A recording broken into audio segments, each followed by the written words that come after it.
Halo guys, Nimo di sini dan kali ini gue bakalan bawain alur cerita dari Kijoku Tensei episode 4. Dan tanpa perlu banyak basa-basi lagi, kita langsung aja ke alur ceritanya. Di awal cerita melanjutkan ketika Noah berhasil mengalahkan para pemberontak yang menculiknya. Lalu setelah itu tiba-tiba pasukan kerajaan datang bersama Joe. Noah pun terkejut. Terus nanya kepada Joe apa maksudnya ini. Joe pun menjelaskan kalau Joe khawatir dengan Noah, jadi dia meminta bantuan para prajurit kerajaan. Tapi Noah bisa mengalahkan semua pemberontak itu sendirian. Joe pun kagum. Lalu Noah menanyakan siapa kapten pasukan ini. Lalu si kapten menyapa Noah. Terus Noah di sini menyerahkan para pemberontak padanya. Dan para pemberontak ini juga menyerang Noah beberapa hari lalu dan nyuruh segera cari kesamaannya dengan kejadian sekarang. Si kapten pun paham dan langsung menyelidiki. Dan ketika diperiksa, salah satu belati pemberontak jatuh. Noah pun menyadarinya, lalu si kapten pun akan mengambil belati itu. Tapi dengan tegas Noah nyuruh jangan menyentuh belati itu. Lalu Noah pun menghampiri belati tersebut. Dan pas dihampiri, Noah terkejut dan sadar ini belati yang sebelumnya dibicarakan para pemberontak. Dan Noah merasakan aura membunuh yang sangat mengerikan dari belati itu. Dan bahkan aura intimidasinya melebihi Leviathan. Dan Noah pun di sini yakin ini senjata terkutuk dan seseorang menanamkan kutukan pada belati ini. Lalu Noah pun menyadari sesuatu, sementara yang lain kebingungan tidak tahu apa yang terjadi. Noah pun di sini nanya kepada senjatanya apakah bisa melakukannya. Senjatanya pun merespon dan Noah pun akan mencoba melakukannya. Lalu Noah pun menyerang belati itu.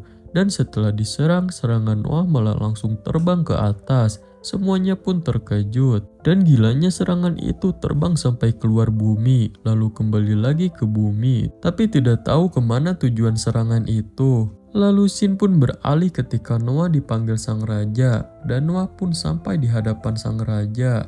Dan ketika akan memberikan penghormatan, tiba-tiba Noah dihampiri raja dan mengatakan kerja bagus. Noah pun bersyukur kalau semuanya berjalan lancar. Raja pun menyampaikan kalau dalam pemberontakan ini adalah seorang pria bernama Becker.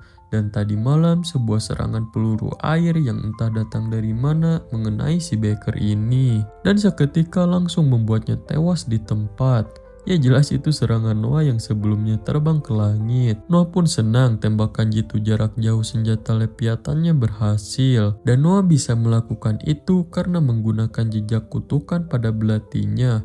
Dan tidak disangka akan berhasil. Dan setelah kematian dari dalam pemberontakan, para pemberontak berhasil dikalahkan Henry dalam waktu singkat. Lalu scene pun beralih ketika sebagian besar para pemberontak sudah berhasil ditangkap.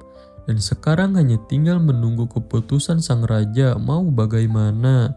Dan semuanya pun menunggu keputusan dari sang raja. Sang raja pun di sini sudah memutuskan akan membuat para pemberontak menyesali pemberontakan ini dan nyuruh siapkan tempatnya. Semuanya pun senang karena menurut mereka ini keputusan yang tepat dan memuji sang raja kalau itu keputusan yang luar biasa. Raja pun nyuruh Noah tunggu aja karena sang raja akan segera mengeksekusi para pemberontak. Noah pun menghampiri sang raja dan mengatakan kalau raja tidak bisa melakukan hal itu. Sang raja pun terkejut mendengarnya. Orang-orang di sana pun sama terkejutnya. Raja pun menanyakan apa maksudnya dari Noah itu. Noah pun menjelaskan kalau sebaiknya hukuman untuk para pemberontak adalah disesuaikan dengan hukum yang ada. Dan sesuai hukum kerajaan dalam pemberontakan akan dipenggal. Begitu juga para pengkhianat dan petingginya. Dan sisanya akan dihukum tergantung sejauh mana keterlibatan mereka. Dan kalau raja melanggar hukum yang ada, itu akan menyebabkan kekacauan. Dan Noah memohon sang raja mempertimbangkan lagi. Semuanya pun terkejut. Raja pun paham dengan alasan Noah itu. Sementara yang lain berkeringat dingin menunggu respon sang raja.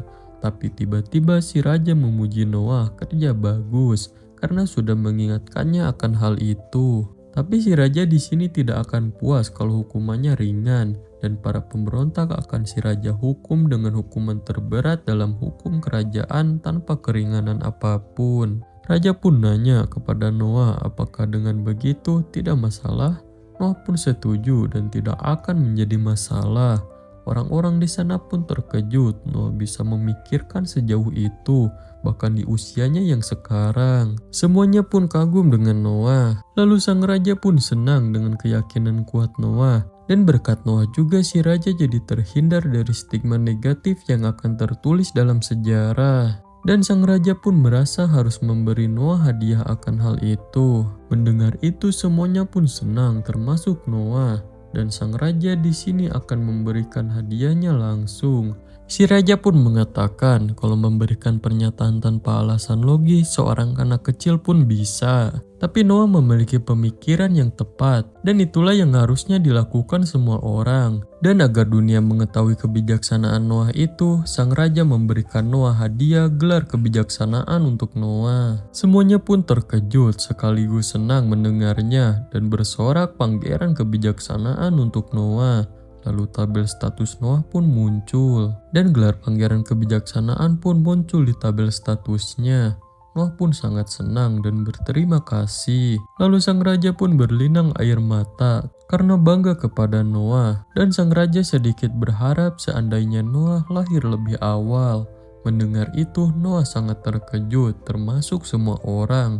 Dan semuanya pun bersorak untuk itu. Lalu scene pun beralih ketika beberapa minggu kemudian di alun-alun Horse Street. Terlihat di sini Noah sedang minum santai. Lalu tiba-tiba seorang pria dengan tubuh besar datang menyerangnya. Tapi jelas Noah terlindungi oleh cincinnya itu. Yang ternyata Noah sedang melakukan tes Kishi Senbatsu di tengah-tengah alun kota. Di sini pria tadi tidak menyerah begitu aja. Setelah serangannya tadi gagal, dia pun terus menyerang Noah. Tapi lagi-lagi tidak bisa dia tembus pertahanan Noah itu. Dan di sini kriteria peserta yang lolos tidak diumumkan seperti apa. Dan para penonton kebingungan kalau begini terus tidak akan ada yang bisa lolos. Lalu setelah peserta tadi gagal, peserta selanjutnya maju. Dan peserta ini tanpa banyak basa-basi langsung menyerang Noah menggunakan kekuatan apinya yang sangat besar. Penonton pun sampai kagum melihatnya. Tapi Noah di sini masih terlindungi dan duduk dengan santai. Para penonton pun keheranan sekaligus kagum api sebesar itu masih belum mempan terhadap Noah. Dan mereka yakin kalau terus begini mustahil ada yang lolos. Lalu peserta selanjutnya yang seorang wanita maju. Dan seperti biasa cincin Noah melindunginya. Akan tetapi perisai cincin Noah sedikit tertusuk wanita itu. Lalu wanita itu pun tidak menyerah begitu aja dan terus memperkuat serangannya. Para peserta dan Noah pun terkejut. Lalu perisai Noah pun berhasil wanita itu hancurkan. Dan serangan itu pun jadi mengenai Noah sampai terluka. Si wanita pun terkejut dan panik. Lalu para penjaga pun menahan si wanita, tapi Noah hanya tersenyum. Lalu Noah pun berdiri menghampirinya dan mengatakan kalau dia lulus. Si wanita pun kaget sekaligus keheranan. Noah pun nyuruh penjaga lepaskan wanita itu. Penjaga pun keheranan, padahal wanita itu sudah menyakiti Noah. Tapi Noah tetap kekeh nyuruh lepaskan. Dan wanita itu pun dilepaskan. Si wanita pun cuman bisa diam kebingungan. Terus Noah mengatakan walaupun dia tidak memberitahu syarat lolosnya, tapi wanita itu sudah lulus. Karena ternyata syaratnya harus bisa melukai Noah. Para penonton pun tidak menyangka syaratnya melukai sang pangeran. Dan semuanya pun jadi memuji wanita itu yang telah lolos. Lalu scene pun beralih ketika di kerajaan. Di sini luka Noah sedang dirawat dan wanita yang lolos tadi ada di sana.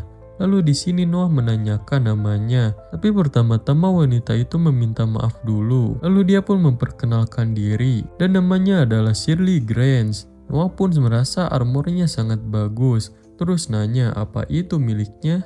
Shirley pun membenarkan dan armor itu merupakan barang yang diwariskan dari leluhurnya. Lalu Shirley pun membahas dia yang bersalah telah melukai Noah. Tapi Noah mengatakan Shirley tidak salah karena Noah sendiri yang nyuruh melakukannya. Shirley pun keheranan. Terus Noah menjelaskan lagi kalau dia bisa aja menghindarinya kalau mau. Jadi Shirley tidak perlu meminta maaf dan Noah melakukan itu demi menemukan orang yang memiliki skill serangan yang kuat dan bisa bertindak sesuai yang diperintahkan.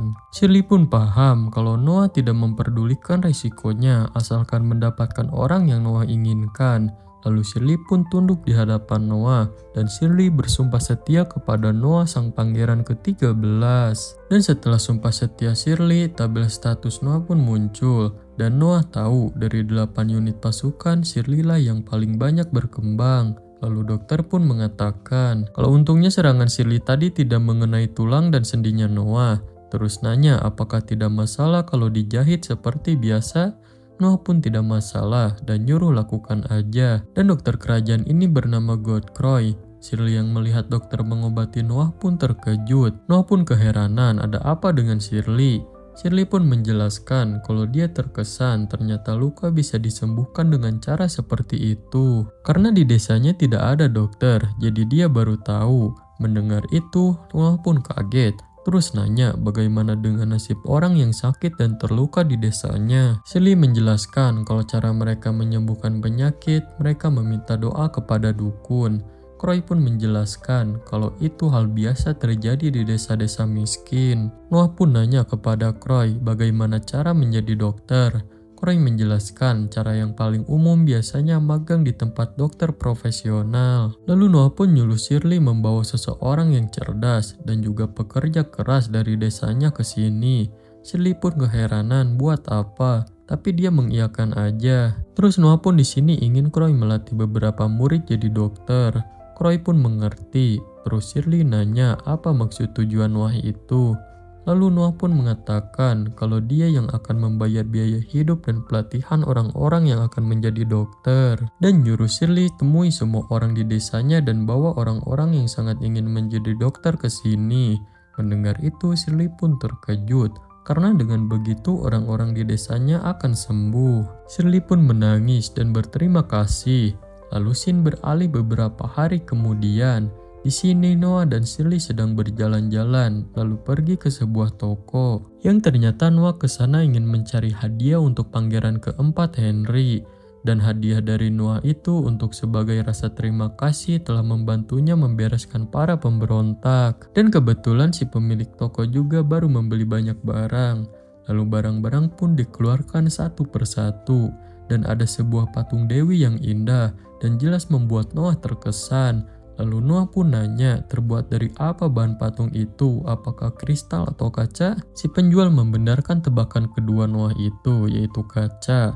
Noah pun kagum dan baru tahu kalau patung bisa dibuat dari kaca. Si penjual menjelaskan kalau patung ini adalah peninggalan dari ahli pengrajin dari Lindsay. Dan hanya Lindsay saja yang bisa membuat patung seperti ini.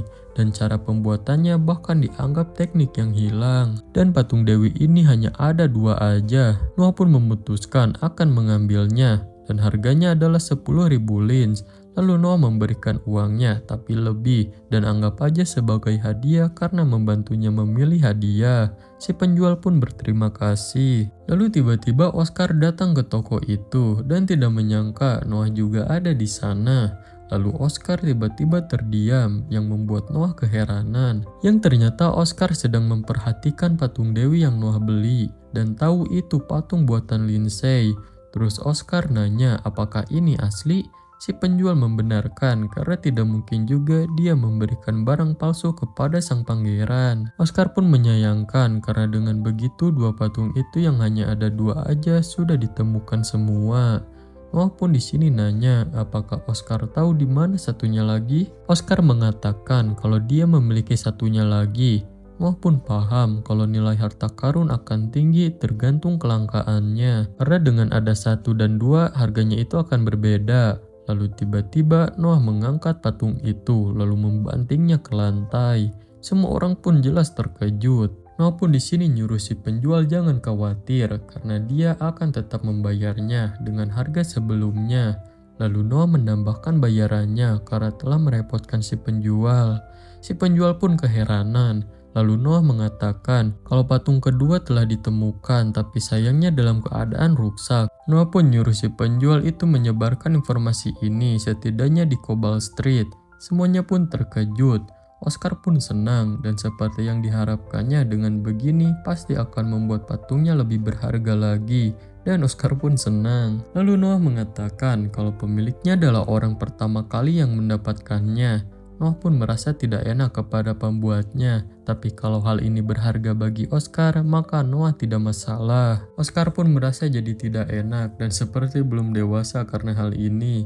Lalu Oscar mengatakan kalau dia akan membalas kebaikan Noah suatu saat dan nyuruh tunggu aja. Oscar pun pergi dan Noah pun di sini akan memilih hadiah lagi untuk Henry. Si penjual pun tidak masalah karena masih banyak barang-barangnya. Lalu Sin pun beralih setelah beres. Dan di sini Shirley nanya kepada Noah, apakah tidak masalah dengan tadi? Padahal harga patung tadi itu 10.000 lins. Noah membalas bagaimanapun itu hanya barang. Karena menurut Noah harta yang sesungguhnya bukan hal seperti itu. Shirley pun kaget mendengarnya. Dan harta yang sesungguhnya menurut Noah contohnya adalah seperti Shirley. Shirley pun di sini jelas kaget.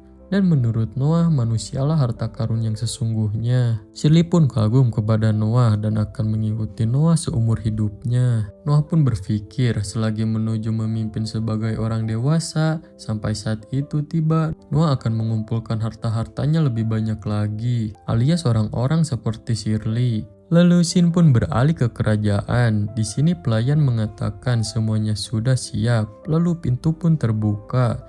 Yang ternyata sekarang sudah 6 tahun berlalu dan Noah sudah berusia 12 tahun.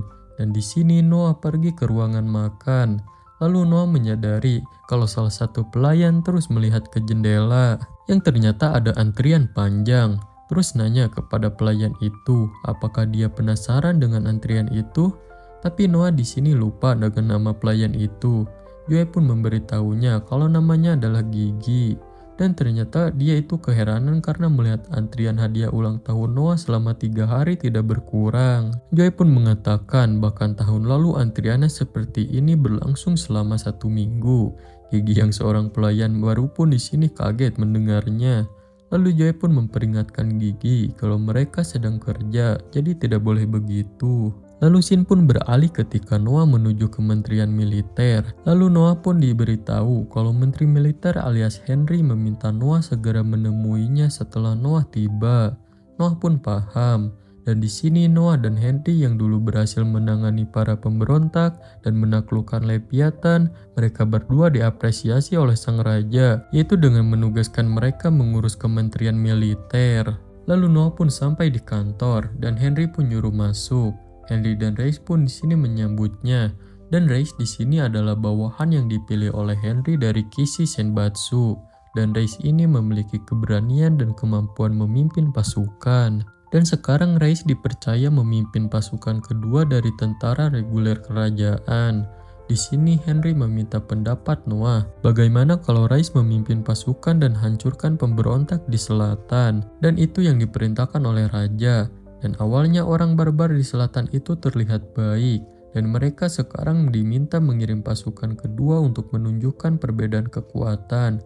Noah pun paham. Lalu Noah pun nyuruh Reis memberitahu Noah satu hal, yaitu berapa jumlah prajurit pasukan kedua yang sebenarnya. Reis pun terkejut, sementara Henry keheranan apa maksudnya pertanyaan jumlah sebenarnya. Terus Henry nanya Reis apa yang sebenarnya Reis sembunyikan. Reis pun panik, lalu dia pun bersujud, dan terlihat Henry sangat marah. Lalu Noah pun nyuruh Henry tunggu dulu, karena itu bukan masalah besar. Terus nanya anggaran dan lainnya untuk pasukan reguler disediakan Kementerian Keuangan berdasarkan jumlah prajurit kan? Henry pun membenarkan. Lalu Noah menjelaskan kalau dengan mendaftarkan pekerja bukan tentara, pedagang ataupun sukarelawan, maka akan ada anggaran lebih.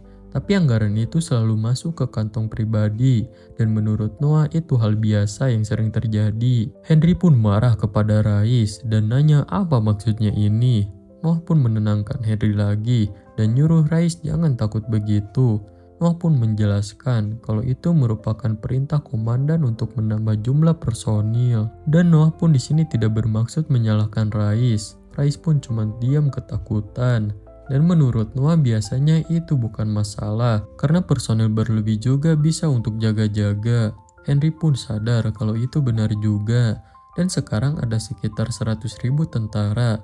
Tapi mereka juga perlu memperkirakan jumlah musuh yang besar.